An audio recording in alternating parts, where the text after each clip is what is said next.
Hello guys, आज हमें पढ़ना है D block elements. D block elements क्या होता है?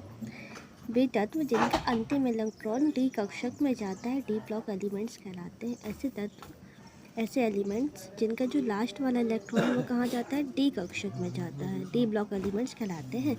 इनका अंतिम ऊर्जा स्तर तो ऐसे ही होता है, लेकिन अंतिम इलेक्ट्रॉन डी में जाता है। देखो, उनकी जो लास्ट वाली क्लास रहती है वो तो ऐसी रहती है, तो जो अंतिम ऊर्जा स्तर रहता है वो ऐसे होता है, लेकिन इलेक्ट्रॉन किस में जाते हैं? डी में जाता है।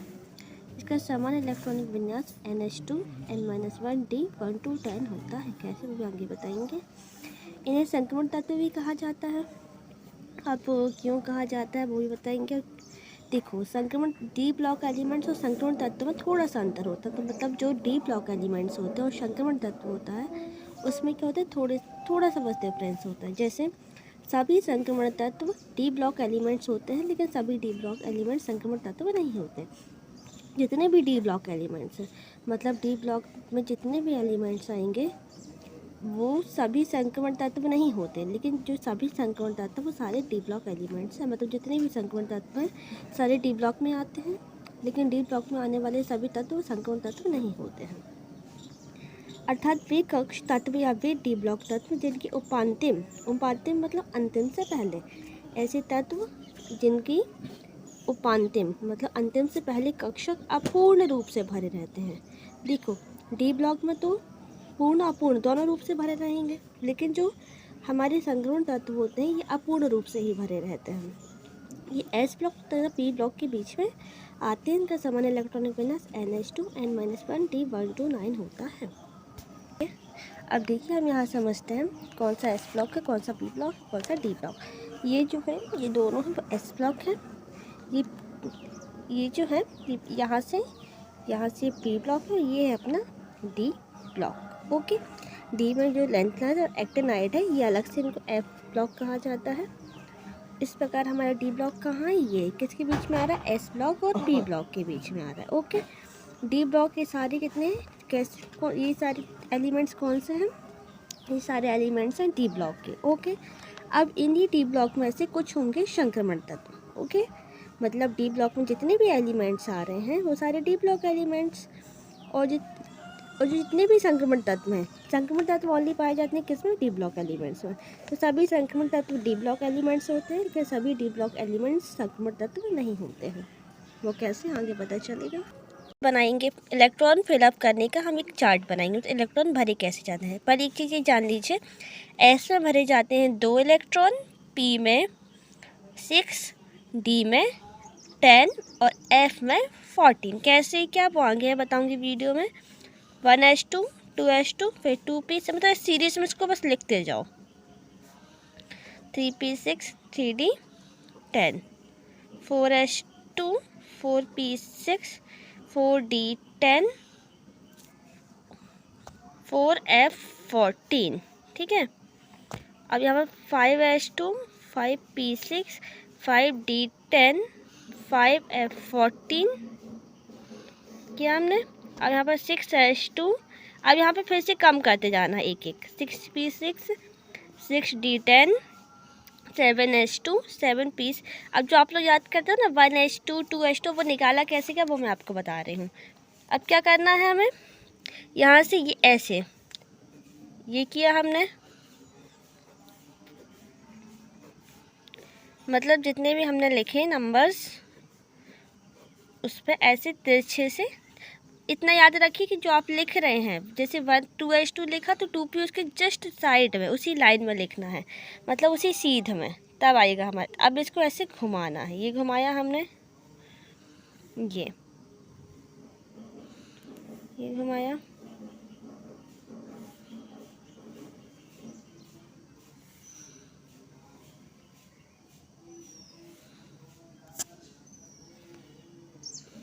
ये। अब देखिए आप इलेक्ट्रॉन कैसे भरते, चलो इसको देखिए। 1s2 में जाता है इलेक्ट्रॉन पहले, फिर 2s2 फिर 2p6 फिर 3s2 फिर 3s2 के बाद 3p6 में जाता है, फिर 4s2 में जाता है, फिर 3d10 में जाता है, फिर जाता है 4p6 में, फिर 5s2 में, फिर 4d10 में, फिर 5p6 में, 6s2 में, 4f14 में, 5d10, 6p6, फिर 7s2, फिर 5f14, 6d10, 7p6 और 8s2। इसी प्रकार आपकी कोई भी तत्व हो, कैसा भी तत्व, इलेक्ट्रॉन इसी क्रम में भरे जाते हैं। अब देखिए आगे पढ़ना है कि किसी भी परमाणु के बीच में नाभिक होता है। हमें पता है ना, कोई भी परमाणु है उसके बीच में क्या होता है, नाभिक होता है।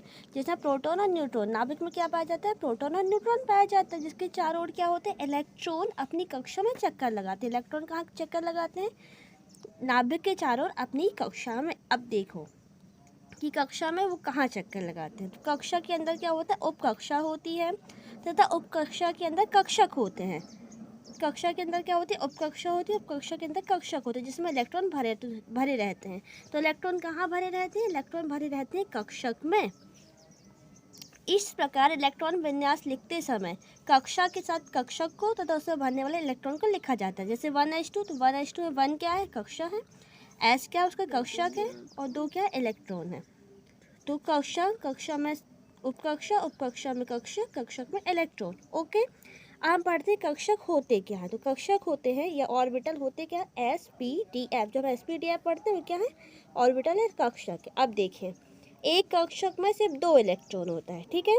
एक कक्षा में कितने इलेक्ट्रॉन भरे जा सकते हैं, 2। अब देखो s में अधिकतर 1 इलेक्ट्रॉन जा सकता है, क्योंकि इसमें एक कक्षक होता है। इसमें एक बॉक्स मतलब एक कक्षक। कितने बॉक्स हैं इसमें, एक बॉक्स है, मतलब कितने इलेक्ट्रॉन, 2। अभी मैंने बताया एक कक्षक में 2 इलेक्ट्रॉन, तो इसमें 2 इलेक्ट्रॉन जाएंगे।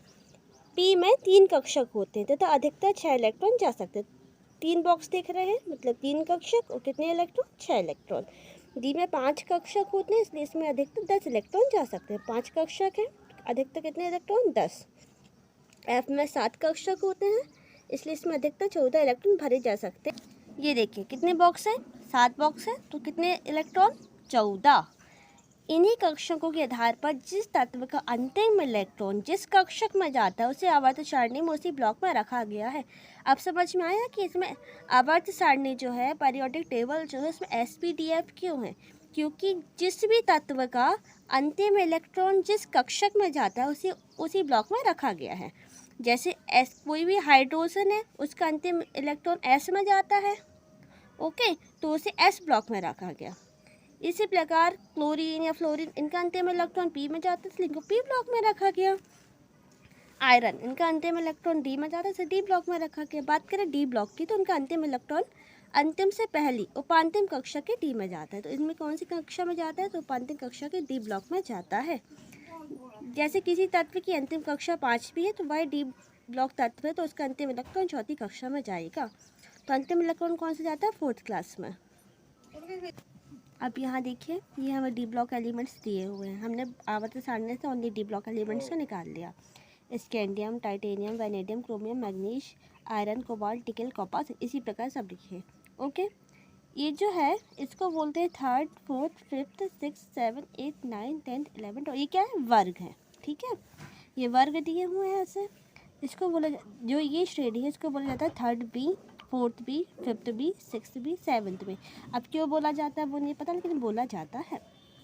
अब 8th, 9th, 10th इसको इकट्ठा बोला जाता है 8B। ओके, ये है अपना फर्स्ट बी और सेकेंड बी, मतलब 3rd B, 4th, 5th, 6th, 7th, ये 8th B, ये फर्स्ट बी, फिर सेकेंड बी। इसको बोला जाता है D1, D2, D3, D4, D5, D6, D7, D8, D9, D10।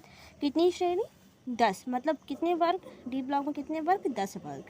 Okay, आवर्त कितने, 4। आवर्त ऐसे कितने जाते हैं, 4 आवर्त। अब इसको D1 क्यों बोला, क्योंकि इसकी जो D ऑर्बिट, मतलब उपांतिम कक्षा का जो D है उस पर 1 इलेक्ट्रॉन जाएगा। इसमें ये जितने भी तत्व हैं इसके D में 2 इलेक्ट्रॉन जाएंगे आखिरी वाले D में। इसके आखिरी वाले D में 3, इसमें 4, इसमें 5, इसमें 6, इसमें 7, इसमें 8, इसमें 9, इसमें 10, ठीक है। अब हमने बोला था कि सभी डी ब्लॉक एलिमेंट्स संक्रमण तत्व नहीं होते, लेकिन सभी संक्रमण तत्व डी ब्लॉक एलिमेंट्स हैं। वो कैसे, अब हम देखेंगे। तो इसके लिए हमें क्या करना है, देखें पहले तो देखें ये जो है पूरे यहाँ से लेके यहाँ तक हमने ये सब इसको ऐसे टिक करके लिखा। ये रेडियो एक्टिव तत्व होते हैं, इनका अध्ययन सामान्य केमिस्ट्री में नहीं होता। मतलब ये जितने भी तत्व हैं या RF से लेके CN तक ये सारे कैसे हैं, रेडियो एक्टिव तत्व हैं, इनकी स्टडी नॉर्मल केमिस्ट्री में नहीं करते। अब ये जो लास्ट के हैं, ये लास्ट के क्या कहलाते हैं, संक्रमण तत्व नहीं है। ठीक है, लास्ट वाले जो है वो संक्रमण तत्व नहीं है। अब हम बात करें लैंथेनाइड और एक्टिनाइड, ये दो ग्रुप जो है ये क्या होते हैं, अंतः संक्रमण तत्व होते हैं। मतलब ये दो श्रेणियाँ हैं, इनके अंदर और तत्व आते हैं। हमने पढ़ा था ना, अलग से F ब्लॉक दिया है, तो F ब्लॉक ये है, ये दोनों। ओके, अब इनको और इनको, ये वाली लाइन और ये दोनों, इनको छोड़ के बाकी बचे हुए सारे कैसे हैं, संक्रमण तत्व हैं। इसलिए हमने कहा था कि जितने भी संक्रमण तत्व वो सारे D ब्लॉक में आते हैं, लेकिन सारे D ब्लॉक के तत्व संक्रमण तत्व नहीं होते हैं। अब इसको समझ में आ गया होगा।